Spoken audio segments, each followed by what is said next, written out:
jogos de azar foram proibidos no Brasil em 1946, no governo Gaspar Dutra. Mas o mercado clandestino nunca deixou de existir. Agora, o Congresso volta a debater a legalização de cassinos, bingos e do jogo do bicho. A ideia é, em época de crise, engordar os cofres públicos e gerar empregos. A proposta divide opiniões. De acordo com o Instituto Brasileiro Jogo Legal, a medida poderia gerar a arrecadação de 20 bilhões de reais ao ano para o país. Além disso, empregos dos jogos clandestinos seriam formalizados e novos postos de trabalho seriam criados. Quem é contra a ideia alerta que os jogos servem à lavagem de dinheiro e à sonegação de impostos e podem gerar criminalidade e vício. Sobre esse assunto, eu converso agora com o Magno José, presidente do Instituto Brasileiro Jogo Legal, e com o Paulo Fernando Melo, coordenador do movimento Brasil Sem Azar. Muito obrigada pela presença de vocês aqui no programa Entrevistas. Bom, eu começo perguntando sobre a tramitação. São 2 projetos sobre a legalização dos jogos de azar que tramitam aqui no Congresso Nacional. Como é que está a tramitação desses projetos? Bom, atualmente nós temos 2 projetos tramitando no Congresso Nacional. Um no Senado, um na Câmara, sendo que o da Câmara já foi aprovado por uma comissão especial do Marco Regulatório dos Jogos, está aguardando apenas a pauta para o plenário. E no Senado, o projeto do PLS 186, de autoria do senador Ciro Nogueira, através de um requerimento do senador Magno Malta, ele foi enviado para a Comissão de Constituição e Justiça para ser analisado novamente. Paulo, depois de tantos anos de proibição dos jogos de azar, dos motivos que se fala em trazer de volta os jogos de azar é o aumento da arrecadação. O senhor acredita que realmente vai haver esse aumento da arrecadação com a legalização dos jogos? Bem, no passado recente, nós tivemos aqui, quando do advento da Lei Pelé, depois da Lei Zico, a questão dos bingos, e a realidade demonstrou que não aumentou consideravelmente esse volume de recursos. Além do que, economicamente, deixa-se de gastar em outras áreas de cultura, de lazer, para gastar na questão do jogo. Ou seja, o jogo não aumenta o produto interno bruto, não traz riquezas para o país. Apenas o dinheiro sai do seio da família e vai para o bolso dos empresários. O que o senhor acha? Bom, eu discordo porque, primeiro, o Estado e a sociedade hoje não têm nenhuma contrapartida dos recursos que são arrecadados com o jogo na clandestinidade. Essa atividade movimenta hoje, na ilegalidade, cerca de 20 bilhões de reais por ano, sem nenhuma contrapartida para o Estado. O que a gente defende é que seja legalizada a demanda, uma demanda que já existe, porque esses recursos que são aplicados hoje pelos apostadores nas loterias, nos jogos clandestinos, eles não se revertem os benefícios sociais. E a gente também acredita que você tendo o jogo legalizado, você vai ter um incremento nessa demanda. Jogo realmente não gera renda, mas um show de teatro, um cinema, ou seja, qualquer atividade lúdica é uma transferência de renda. Então, o que a gente defende? É que hoje no Brasil, o jogo já existe. O que está proibido é o Estado arrecadar e a sociedade ter benefícios com relação à questão do que é arrecadado nos jogos. Ora, Paulo,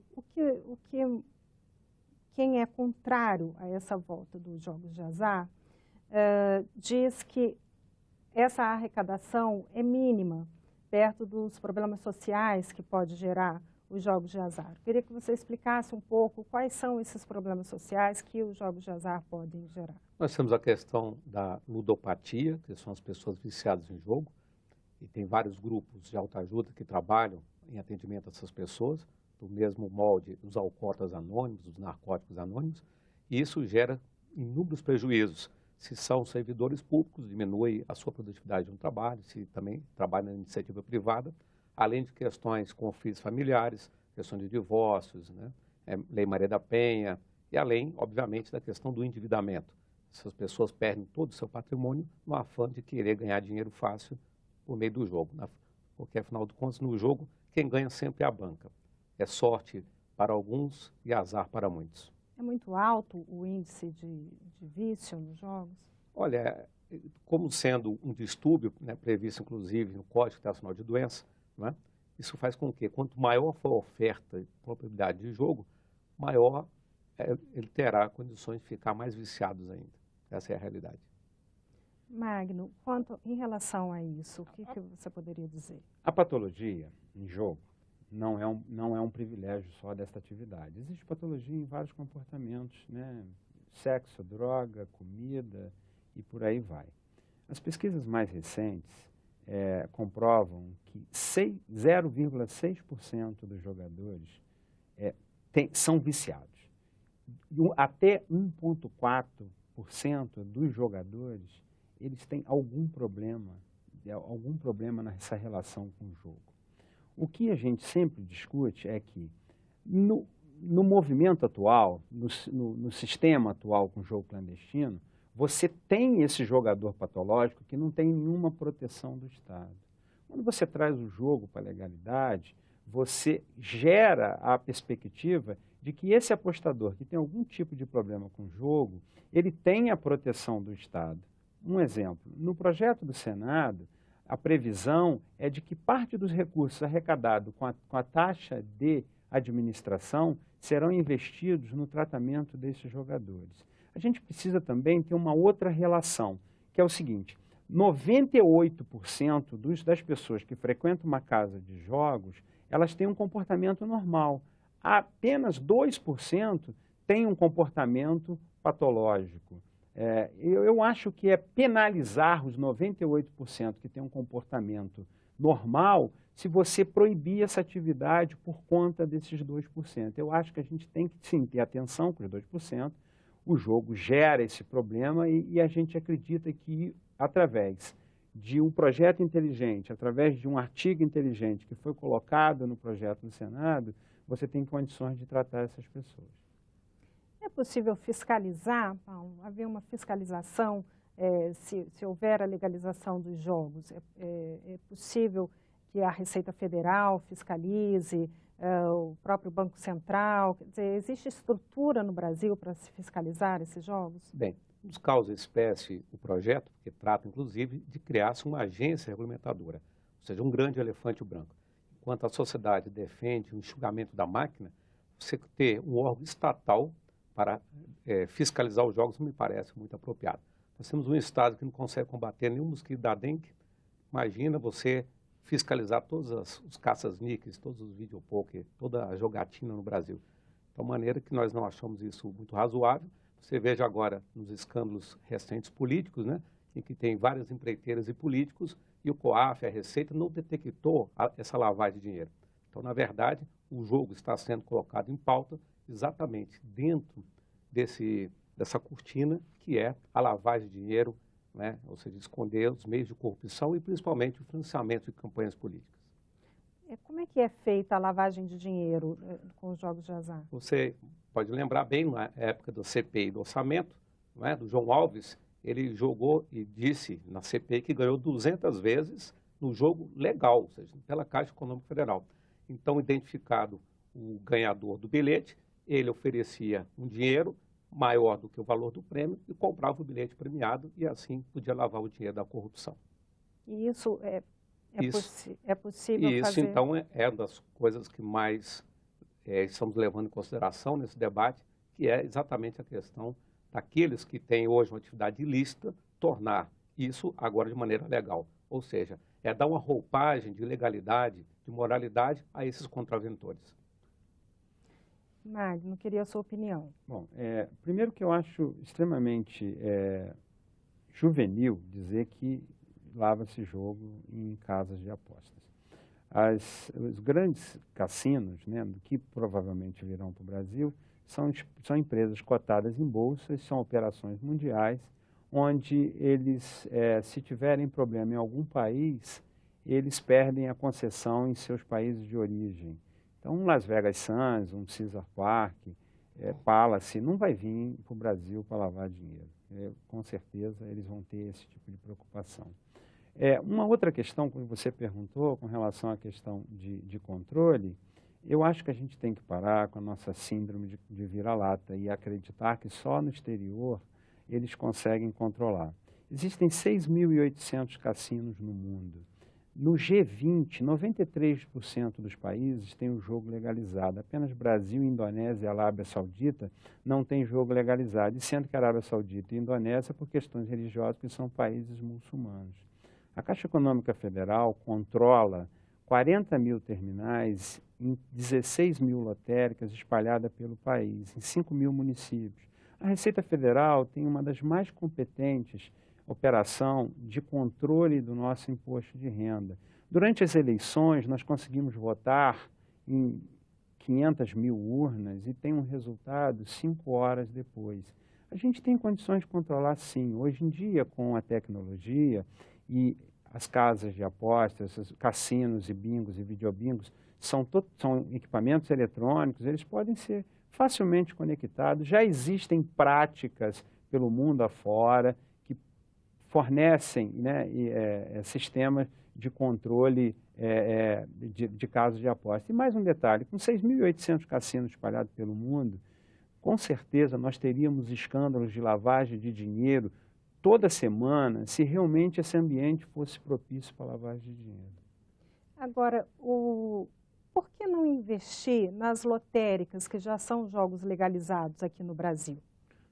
No projeto da Câmara está previsto que parte de algumas operações de jogo, videoloteria, fiquem nas lotéricas. Isso já está previsto. Agora, as lotéricas hoje em dia elas têm umas estruturas muito pequenas, elas vai ter que modificar a estrutura das lotéricas da Caixa para que elas possam receber terminais de videoloteria. Na verdade, o que se defende é que hoje o Brasil, por exemplo, são 20 milhões de apostadores no jogo do bicho todos os dias. São 10 milhões de jogadores online que jogam na internet algum tipo de jogo. O que se defende é que você legaliza a demanda e passa a controlar essa demanda. Não é que o Brasil vai virar o paraíso dos jogos. O Brasil não vai virar uma Las Vegas, o Brasil não vai virar Macau, até porque já existe uma Las Vegas e já existe uma Macau. O que se defende é que se legalize a demanda que existe hoje, controle-se essa demanda, fiscalize essa demanda e arrecade-se o que essa demanda arrecada hoje. Bom, nós vamos para um breve intervalo e daqui a pouco a gente continua o debate sobre a legalização dos jogos de azar. Até já.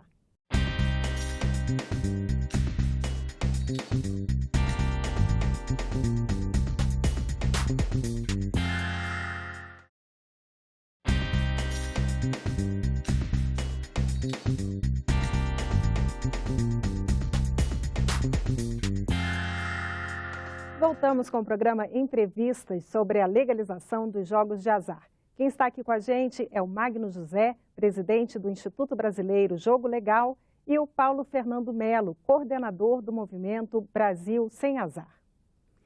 Bom, estávamos falando sobre os projetos em tramitação aqui no Congresso Nacional. Eu queria que você explicasse um pouquinho sobre esses dois projetos, né, do que eles tratam exatamente. Na verdade, os dois projetos são muito parecidos. A diferença que tem é que no projeto da Câmara, os dois têm virtudes, os dois têm problemas. No projeto da Câmara, ele praticamente legaliza toda a demanda, que é o que nós defendemos. Porque não adianta você deixar alguma modalidade de fora na clandestinidade. O Brasil, depois de 75 anos de jogo na clandestinidade, eu acredito que o país precisa de um marco regulatório dos jogos. E vale para jogos e loterias também. Então, o projeto da Câmara ataca muito mais essa proposição. O projeto do Senado, ele deixa algumas modalidades de fora. E realmente isso pode se transformar num problema. Por exemplo, as máquinas de rua, as caça-níqueis, ficam de fora. Hoje nós temos 600 mil máquinas de caça-níqueis na rua. E essas máquinas não vão deixar de existir da noite para o dia. Vai ser exatamente similar ao que aconteceu no jogo do bicho. Elas vão continuar na clandestinidade, vão continuar gerando conflito, vão continuar arrecadando, e não arrecadando para o Estado e nem para a sociedade. O projeto da Câmara, ele abrange também as loterias estaduais e as lotéricas. O projeto do Senado, ele não contempla a lotérica, ele não contempla as loterias estaduais. O projeto do Senado, ele é mais restritivo e ele, na minha opinião, ele não vai alcançar os números de empregos que nós estimamos, que é em torno de 600 mil empregos, 450 mil que o jogo do bicho tem hoje, e mais 150 mil novos empregos, e também não vai alcançar a arrecadação que nós estimamos hoje, que gira em torno de tributos de 18 bilhões de reais por ano.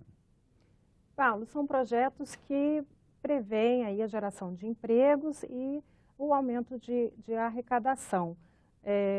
Você acha que isso não seria bom para o país, essa geração de empregos, esse aumento de arrecadação?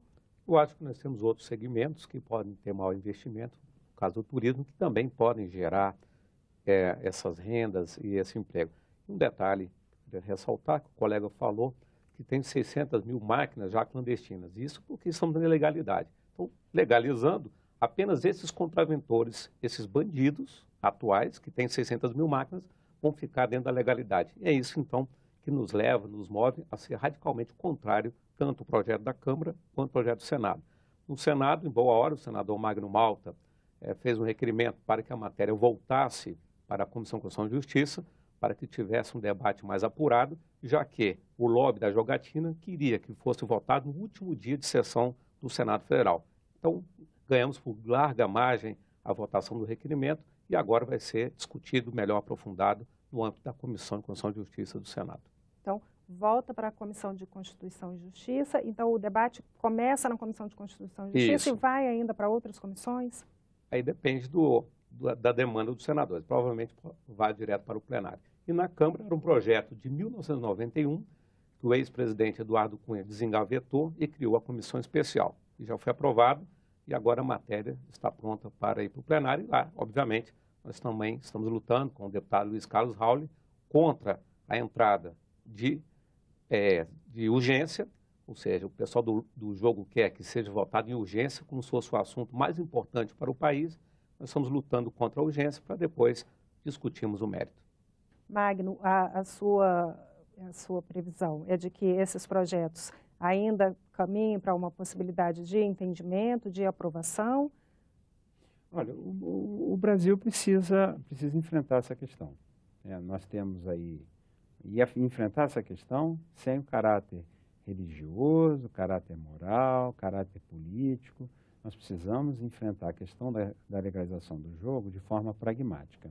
O mundo inteiro olha para essa atividade como uma indústria que movimentou no ano de 2015 488 bilhões de dólares.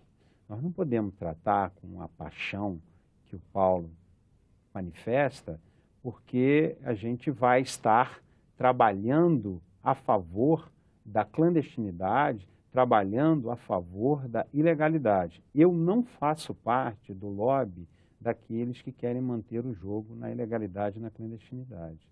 O nosso lobby é pelo jogo legal. E o jogo legal, ele precisa sim, a criação de uma agência é exemplo do que existe no mundo inteiro, porque é através de uma agência que você tem condições de controlar e fiscalizar essa atividade. Nos dois projetos estão previstos que os recursos para a criação da agência e o sustento dessa agência serão gerados pelos próprios recursos advindos da atividade do jogo. Ou seja, não sairá nenhum investimento do Estado e nem tampouco do BNDES, nem tampouco investimento público para poder montar as casas e para poder montar um sistema de fiscalização dessa atividade. O Brasil não pode mais, como a 8ª economia do mundo, ficar com um jogo na clandestinidade, movimentando 20 bilhões de reais por ano, sem nenhuma contrapartida para o Estado e para a sociedade.